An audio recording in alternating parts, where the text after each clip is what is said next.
नमस्कार दोस्तों, स्वागत है आपका मेरे चैनल साइकोलॉजी विद रजनी में।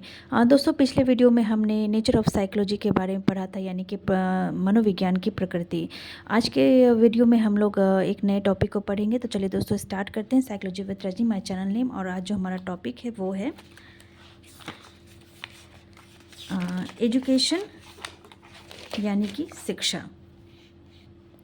एजुकेशन एक बहुत ही महत्वपूर्ण टॉपिक है मनोविज्ञान का।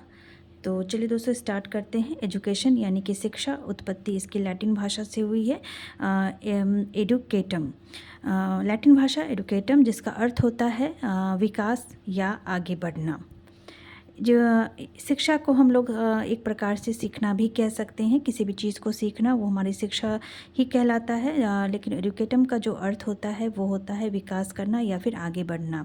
एडुकेटम की उत्पत्ति लैटिन भाषा के दो शब्दों से हुई, यानी कि ये जो एजुकेशन है ना, वो लैटिन भाषा का शब्द है, और एडुकेटम जो है वो भी लैटिन भाषा का शब्द है। एडुकेटम का भी जो उत्पत्ति हुई है ना, वो दो शब्दों एडुकेयर और एडुकेयर से हुई है, जिसका पहला अर्थ एडुकेयर का जो अर्थ होता है वो पालन पोषण होता है, और एडुकेयर का अर्थ होता है उन्नति करना या फिर आगे बढ़ना।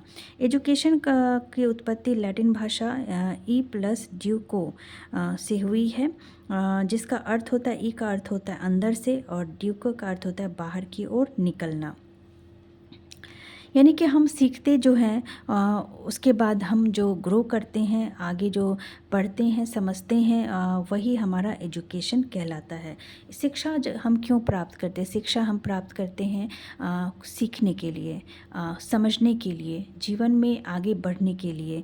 हम जब भी हम शिक्षा को जैसे जैसे ग्रहण करते हैं, वो हमारे अंदर एक अलग तरह की अनुभूति होती है, एक अलग तरह का ज्ञान प्राप्त होता है, जिससे हम आगे जीवन में आगे बढ़ने की ओर प्रेरित होते हैं। तो इसमें आपको सबसे इम्पॉर्टेंट यही है कि एजुकेशन जो है वो लैटिन भाषा का एक शब्द है, जिसकी जो ई प्लस ड्यूको से बनी हुई है, जहाँ पर ई का अर्थ होता है अंदर से और ड्यूको का अर्थ होता है बाहर की ओर निकलना। हम शिक्षा के द्वारा अंदर से सीखते हैं, और बाहर की ओर निकलना मतलब हम सीखने के बाद हम उसका उपयोग अपने जीवन में किस प्रकार से करते हैं, वो भी हमारा शिक्षा ही है। और एजुकेशन जो है एडुकेटम शब्द से बना है, जिसका अर्थ होता है विकास या आगे बढ़ना, और यह दो शब्दों से बना एडुकेयर और एडुकेयर, पालन पोषण करना और उन्नति करना।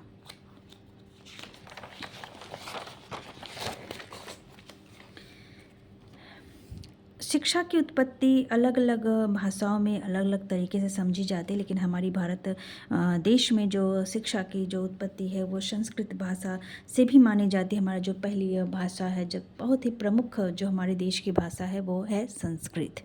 तो एक बार हम लोग देख लेते हैं कि संस्कृत में इसे क्या कहते हैं। शिक्षा शब्द की उत्पत्ति संस्कृत के माध्यम से जो हुई है, शिक्ष से हुई है, जो शिक्ष धातु से, जिसका अर्थ होता है सीखना या सिखाना।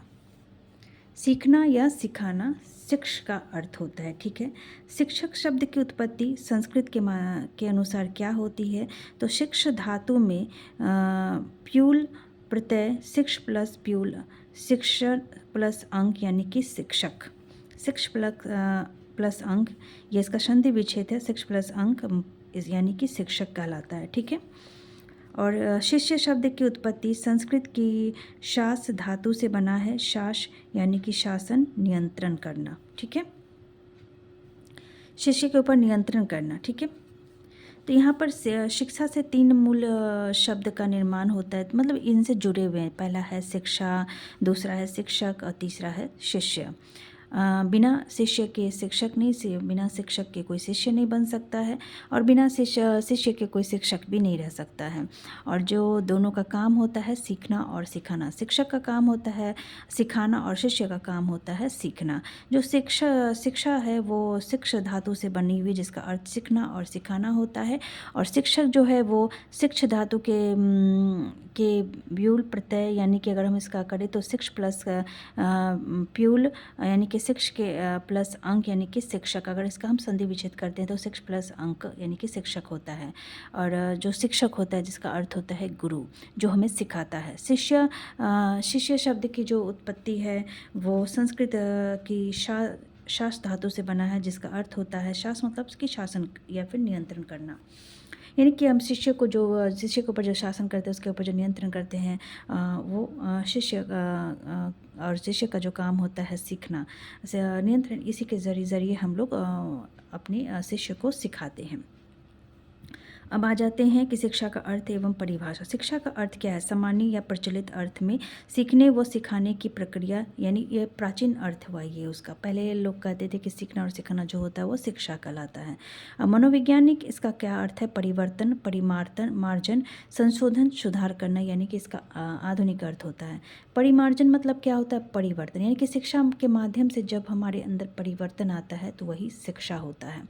पहले जो होता था वो सीखने और सिखाने की जो प्रक्रिया है वो शिक्षा कहलाती थी, परंतु अब जो नया इसका अर्थ है वो है कि शिक्षा के माध्यम से बालक में क्या परिवर्तन होता है, उसमें क्या संशोधन कर सकते हैं, उसमें क्या सुधार कर सकते हैं, उसको किस तरह से आगे अपने जीवन में बढ़ा सकते हैं, ये शिक्षा के माध्यम से पॉसिबल होता है। और यह आधुनिक इसका जो शिक्षा का है वो आधुनिक यानी कि मनोवैज्ञानिक अर्थ होता है। तो यहाँ पर जो आपको अगर जो इम्पोर्टेंट पॉइंट है बस इतना ही है कि प्राचीन शिक्षा का जो प्राचीन अर्थ होता है वो होता है सीखना और सिखाना, और जो मनोवैज्ञानिक अर्थ होता है वो होता है परिवर्तन, यानी कि शिक्षा के माध्यम से बालक के व्यवहार में जो परिवर्तन होता है, संशोधन होता है, जो सुधार होता है, उसे ही मनोवैज्ञानिक अर्थ मानते हैं शिक्षा का। अब आगे बढ़ते हैं हम लोग। शिक्षा की परिभाषाएं। क्या आप पढ़े लिखे हैं? यस, मतलब ये तो क्वेश्चन सबके लिए है, तो उसके अनुसार शिक्षा की परिभाषाएं सबके अनुसार अलग अलग हो सकती है। स्वामी विवेकानंद के अनुसार हमारे लिए, अगर मेरे लिए शिक्षा का क्या अर्थ है, तो मेरे लिए तो यही है कि शिक्षा के माध्यम से जब किसी बालक में जो परिवर्तन होता है, जो संशोधन, जो सुधार होता है, उसे एक जो नैतिकवादी जीवन जीने के लिए प्रेरित करता है, या फिर एक जीवन में अपने लक्ष्य को प्राप्त करता है, वो ही शिक्षा है। और ठीक वैसे ही स्वामी विवेकानंद के अनुसार शिक्षा का क्या अर्थ है, तो एक बार देख लेते हैं उन्होंने क्या परिभाषा दी है। तो इनके स्वामी विवेकानंद के अनुसार मनुष्य में सन्निहित अंतर्निहित पूर्णता का प्रदर्शन ही शिक्षा है। यानी कि स्वामी विवेकानंद ने अंतर्निहित यानी कि आंतरिक रूप से जो आपको पूर्णता को प्राप्त करता है शिक्षा के माध्यम से, वही मूल शिक्षा है। शिक्षा का वास्तविक अर्थ क्या है? According to me, how to draw out hidden qualities in individuals. तो यहाँ पर एक शिक्षक होने के नाते हम जो भी शिक्षक होने के नाते जो एक शिक्षक का जो अर्थ या फिर परिभाषा एक अलग होता है। एक शिक्षक क्या समझता है उसके माध्यम से कि शिक्षा क्या है, एक बार हम लोग देखते हैं कि व्यक्ति के अंदर छिपी हुई ज्ञान, कौशल, कला, योग्यता, क्षमता, पूर्णता, दक्षता आदि को बाहर निकालकर वातावरण अनुकूलता प्रदान करना ही शिक्षा है। तो ये जो एक शिक्षक के माध्यम से है, ठीक है, एक शिक्षक जो अकॉर्डिंग टू मी मतलब मेरे माध्यम से भी, और आप भी जब किसी बच्चे को पढ़ाएंगे तो आपके आपके अनुसार भी शिक्षा जो है वो यह है कि शिक्षा के ज़रिए हम किसी भी व्यक्ति के अंदर जो छिपे हुए ज्ञान होते हैं उसे हम बाहर निकालते हैं, उसे हम विकसित करते हैं, उसे हम ग्रो करने का मौका देते हैं, उसे हम प्रयोग के माध्यम से उसे सीखने का मौका देते हैं, उसके कौशल, उसकी कला, उसकी जो योग्यता है ना, उसे निखारते हैं। सीखने के कौशल के माध्यम से उसमें एक नई चीज़ सीखने का जो जज्बा होता है, जो हुनर होता है, जिसके माध्यम से किसी बच्चे को हम तराशते हैं जीवन में आगे बढ़ने के लिए, वो शिक्षा के माध्यम से ही होता है। उसके अंदर जो क्षमता है उसे पहचानने की कोशिश करते हैं, और बच्चे को भी पहचानने की कोशिश करते हैं कि उस क्षमता के माध्यम से बच्चा कहाँ जा सकता है, कैसे हम उसे उस क्षमता को बाहर करके, उसे बाहर निकाल करके एक सक्सेसफुल इंसान बनाया जा सके, वो कोशिश करते हैं। पूर्णता, उसमें एक पूर्णता को ढूंढते हैं। दक्षता यानी कि किसी भी बच्चे का जो भी टैलेंट है उसे एक मतलब इस उसे एक मौका देना कि या फिर शिक्षा के माध्यम से उसे ग्रो करना, यानी कि पूर्ण रूप से किसी भी बच्चे के अंदर क्या कला है, क्या उसके अंदर खूबी है, शिक्षा के माध्यम से वो खूबियों को हम लोग तराशते हैं। और खूबियों को तराशने के बाद एक बेहतर इंसान बनने में, एक बेहतर कलाकार बनने में, एक बेहतर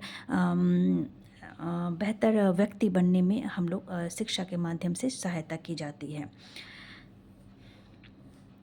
आदि को बाहर निकालकर वातावरण अनुकूलता प्रदान करना ही शिक्षा है। यानी कि ये सारी जो कौशल है, कला है, योग्यता है, क्षमता है, ये शिक्षा के माध्यम से बच्चे के अंदर उस चीज़ का विकास किया जाता है, उसे तराशा जाता है, उसे निखारा जाता है और उसे जीवन में जो हमारा जो रियल हमारा वातावरण होता है उसमें वो इसका प्रयोग करके जीवन में अपने सक्सेसफुल होता है।